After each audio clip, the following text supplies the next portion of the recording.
All right, welcome back, everyone. We're back for a race recap from the Speedgoat. It's been about a week since I did the Speedgoat by UTMB up in Utah. I did the 28k, as you can see from the medal right there. 28 kilometers. It was actually 31 kilometers, or 19.8 miles, was the actual distance ran on the course. And had about 6,500 feet of elevation gain, which is a ton for that short of a distance. Had hit 2 different mountain peaks plus a couple smaller climbs as well. Really tough. So I figured we'd go into a race recap. So I appreciate you. If you enjoyed my previous video on my gear pre-race and you're enjoying this race recap, be sure to throw a like, consider subscribing. I've already set myself for a 50 kilometer race, a 50k trail race in Valley of Fire State Park, Nevada, this November. And then next year I plan on aiming for a 50 mile and 1 or 2 100k trail races. And it'll be my first at both of those distances next year. So again, I'm Sam, Brower Actual, and I am new to trail running, and I am new to, this year is the first year I've done anything over a half marathon distance on the road. So if you want to follow along with my journey, this is the place to do it, and I appreciate you. Without further ado, let's move on to the race recap. So the day before, I drove up from Las Vegas to Sandy, Utah, which is just south of Salt Lake. Stayed at a hotel. It was about 30 minutes away from the course up at the Snowbird Ski Resort.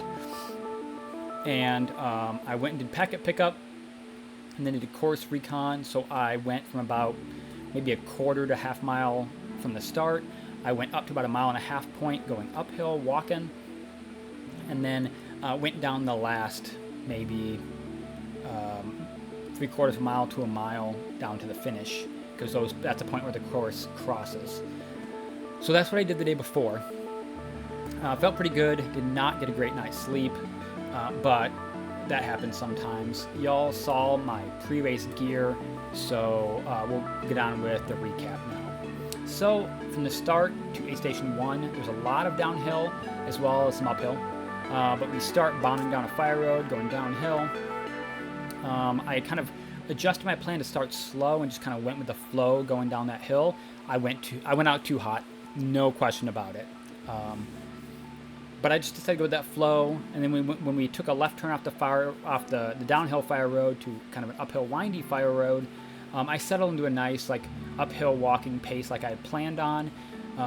17-minute to 20-minute per mile pace walking uphill with the poles.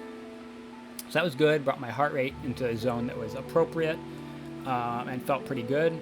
And then about 1.5 miles in, you go onto some cruisy single track for a little bit, just a short, maybe quarter mile, maybe a little bit longer, but thereabouts, of some downhill or flat, really cruisy single track. I just got in a line of people and went their pace, probably a little bit too fast for what I should have been doing at that moment in the race.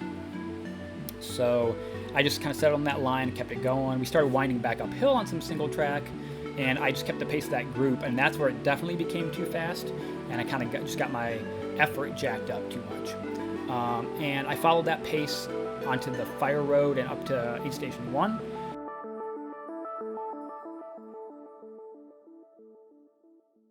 And that's where I kind of reset and got it settled back into a reasonable pace again. Aid station 1, I just made sure to finish 1 bottle of my hydration mix. I was doing Scratch Sports Hydration Mix. I finished off 1 bottle, got it refilled, dumped a little pre-measured packet of Scratch powder in the bottle, and moved on pretty quick. Was there maybe a minute and a half to just refill that bottle, and went back into that settle in that nice walking pace uphill. Guys, we just left the first aid station. I went a little hard for the first 4 miles.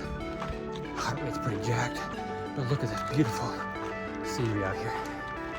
Trying to ease up this next 5 miles of climbing, bring the heart rate back down, and just enjoy a day on the trails. 5 miles next aid station, and it is beautiful out. Let's go. So it was a really nice area between some fire road, double track type of trail, and some single track. Pretty steady uphill, solid effort. We were climbing at this point up towards Hidden Peak 1. There was one point where we kind of crested up a ridge and went down a pretty gnarly single track, loose, dusty downhill section. We'll come back to this later on the last uphill of the race, which was not kosher, not awesome. But overall, from aid station 1 to aid station 2 up at Hidden Peak the first time, I felt pretty good. I settled into a good pace. We had a good group. Had some chats with some people around me that I'd see multiple times throughout the race. You kind of end up in this group where I was sitting. We had 340 starters, 300 finishers. As we'll find out at the end, I finished 105th, and I found that I tended to be yo-yoing back and forth and chit-chatting and going over the course with people who were between about 80th and 120th the whole time, and we kind of bounced back and forth between each other. So that kind of range are the people I saw most of the race. So for what it's worth, so awesome exploring the mountains with those people. So yeah, I had gone a little bit too hard to begin with, but I didn't arrive at the first aid station too fast, maybe 5 to 7 minutes fast.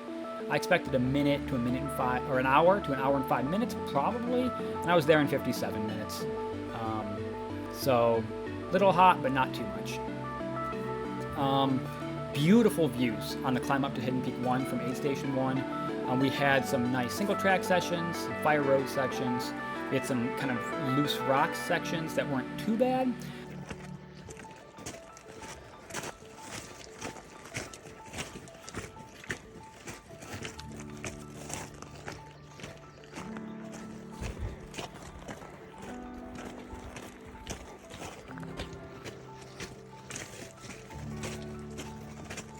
Once we got pretty high up and we're getting close to Hidden Peak, it did get to like what I considered like the least enjoyable part of the trail as far as underfoot. So you get into this loose rock section. We end up having uphill snow traversal. Had to use those poles. Still almost fell a couple times. And then after getting through that snow traversal, end up in this loose rock where it was big, medium, small rocks that were so thick there was no solid ground under your feet. So the rock just shifted under your feet really bad. The uphill grade was pretty crazy. And that led up past another snow section up to like the main trail that goes up to the peak. And then you crossed a flat snow section on that trail and then went up to Hidden Peak 1.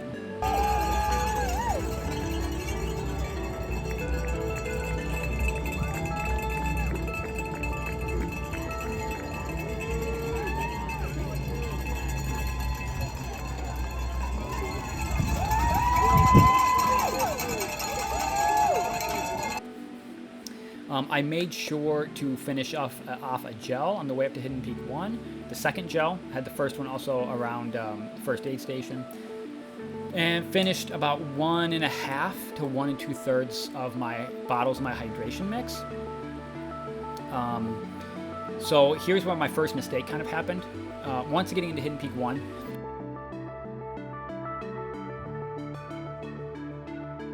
I wanted to refill my hydration mix bottles that I had in my chest pockets. So I got in about 2 hours 35. Time was fine. I'd kept a good pace, really happy with how it was going. It had been cool going up that side of the peak. More shade, a little bit cooler air. It was nice. So I opened my bottles, got them refilled with water, and then I had prepackaged Scratch. So I had the one that was fully empty, and then I had the one that was like 1/2 to 2/3 empty. And I made the mistake of putting my pre-portioned Scratch into the one that was not fully empty. It wasn't intended, but I put it in the wrong bottle.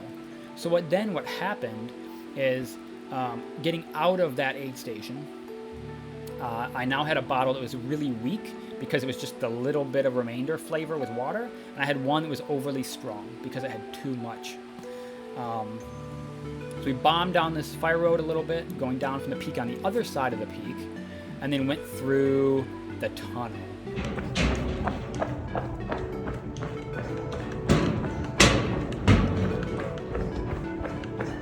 Tunnel through the mountain.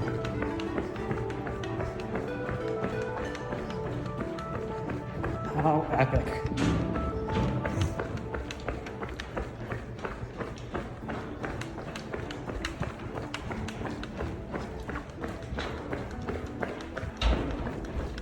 So this is pretty cool. It's usually like a museum-y area, is my understanding. But they put some Hoka lights in there. We ran through the tunnel. Super cool air going through the tunnel. It was really nice.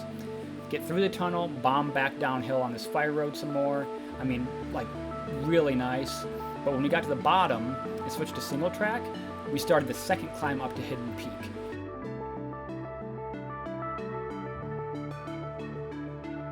And what I wasn't expecting was how hot it had gotten. We just started baking in the sun, climbing up the single track to this ridge line, and then climbing the ridge line back up to the road, and then a last nasty, unfair road section up to the peak again. And it was you just baking in the sun the whole time. So it wasn't too long into that single track section. It's about a mile and a half of just straight uphill on this gnarly section where I'm just like overheating. I chose not to bring an ice bandana because to start the race and going up to Hidden Peak the first time, I was able to stay really regulated on body temperature. The second time going up to Hidden Peak, I was not. And then the scratch, because it was too strong, the hydration mix, just started messing with my flavor in my mouth and my stomach a little bit and the heat. And I was starting to have some problems like with my stomach. So I didn't take a gel on the way up to Hidden Peak 2 like I had planned on. And I was drinking less scratch and more straight water. And I was still struggling. This was mentally the hardest part of the race for me. And that my heart rate was like pegged at like 175 to 180 beats per minute. And I was like just barely, like I was just getting 1 foot in front of the other, 1 foot in front of the other. I had planned on climbing at like a 17 to 22 minute per mile pace. And the second time up to Hidden Peak, with the way the heat was affecting me and the nutrition and all that, I was doing like 30 to 33 minutes per mile for this mile and a half up to Hidden Peak the second time. And like it was everything I could do to just put 1 foot in front of the other. And that's what I focused on mentally. It was like 1 foot forward, next foot forward, next foot forward. And I just kept doing that. And that's the kind of pace I was moving at. And my heart rate was jacked because of the heat. There were a couple people who just stopped and sat on the trail and were like, and as I passed them, checked on them, need to see if they need salt tabs or anything. It's like, no, I just need to sit and let my heart rate come down for a minute. So passed a few people like that. Kind of was going with the same group of 4 or 5 people up this climb. Everyone around me was suffering like I was. It was just 1 foot in front of the other. But although I'd hit Hidden Peak the first time on pace, the second time I was not on pace. I was definitely 10 to 20 minutes slower than I'd planned on reaching Hidden Peak the second time. Probably around 15 minutes, but give or take, slower than I intended to be. So I finally get to Hidden Peak the second time, and I planned to, again, just refill bottles and go. But I decided I had to pivot a little bit up at Hidden Peak the second time.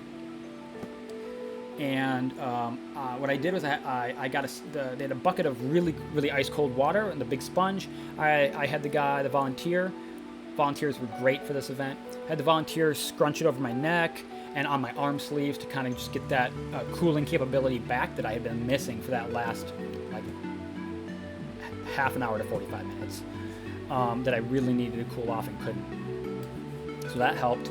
Then I refilled my bottles. The one that was basically just water, I just refilled with water again.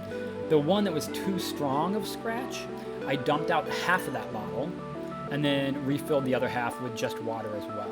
My hope was in diluting it down and not trying to add new scratch in, although I'd be giving up some electrolytes and carbohydrates and stuff, I was hoping it would help like calm the stomach down a little bit and help me kind of get back in a good zone there.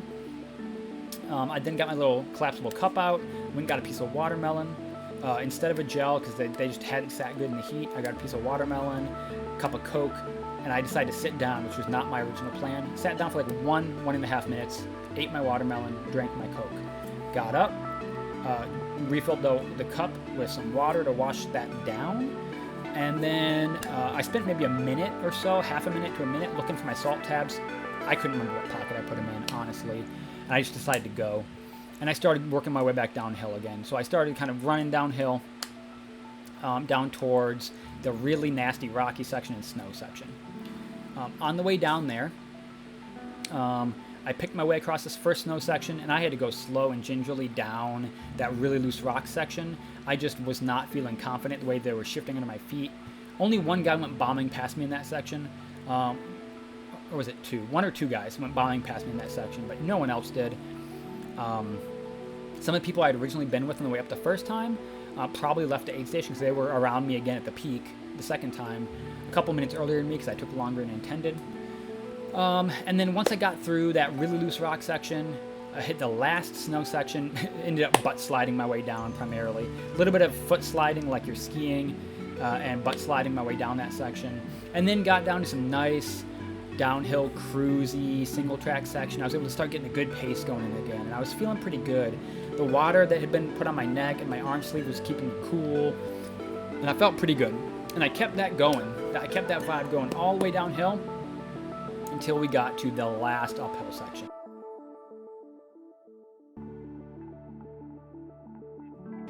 And oh boy, was that devious. I was not ready for that. It was like being back at Hidden Peak again the second time. I was just 1 foot in front of the other. I know one guy passed me in that section. I passed a guy in that section. It is what it is, right? And it was like 1 foot in front of the other through that climbing section. Definitely, again, took me a few minutes longer than I had planned for in that section as well. Got back into some nice cruisy downhill section, going good. As we started getting down towards the last aid station, which I think was about 1.5 miles from the finish, give or take a little bit, maybe about 1.5 miles, 2 miles before that, I really started feeling the heat again as we had dropped elevation. All the cooling, like water, had worn off and evaporated. The heat had risen again because we were at lower altitude, and it kind of just started affecting me again. So I just kept that running pace going, but it wasn't as fast as I would have liked. Instead of kind of bombing downhill like I was earlier at, 9 to 10.5 minutes per mile, I was back in the 11, or 10.5 to 11.5, 10.5 to 12 minutes per mile section, just kind of keeping it moving, going downhill, not walking it in, but like not as fast as I would like. Worked my way down, got passed by one guy on the downhill. I passed a couple other guys on the downhill, just cruising, Went past that last aid station, didn't stop for any water. It's like 1.5 miles left. I still had water in my bottles, all good. Take that fire road down to the left from that station until we connect back to the single track we've been on early on in the race, and took that cruisy single track into the finish.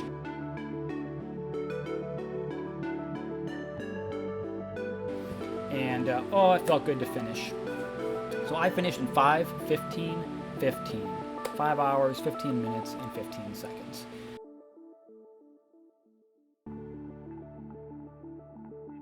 I had 3 tiered goals. Goal 1 was finish. I'd never done a trail race before, never done a mountain race before, and never done anything over a half marathon before. So I did a 19.8 mile mountainous trail race. My second goal, and I finished. My second goal was to go under 5.5 hours. I did 5 hours, 15 and 15 seconds. So I met that goal. My last goal been under 4.5. That was my optimistic goal.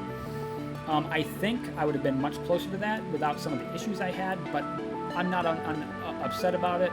I think if I could have had everything optimized better, not had the mistakes I'd done, and had a better cooling for those hot sections, maybe I would have been like at 4:45, between 4:45 and 5 hours. But I don't think I would have hit that 4.5 range. But I could have been reasonably close, I think. The race itself, course was awesome. It is beautiful up there. There's a couple of sections of trail that were just like, ugh, why do we have to do this trail? And there are a couple of moments where I'm like, I'm overheating. This is ridiculous. But overall, like, really enjoyable experience. Epic mountain adventure. Great volunteers. Well-marked course. Very well-marked.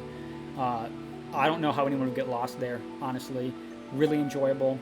I will say the 28k, which is really 31k, my hunch is, and we'll find out later because I have a relatively flat 50k in November, but my hunch is that 28k or 31k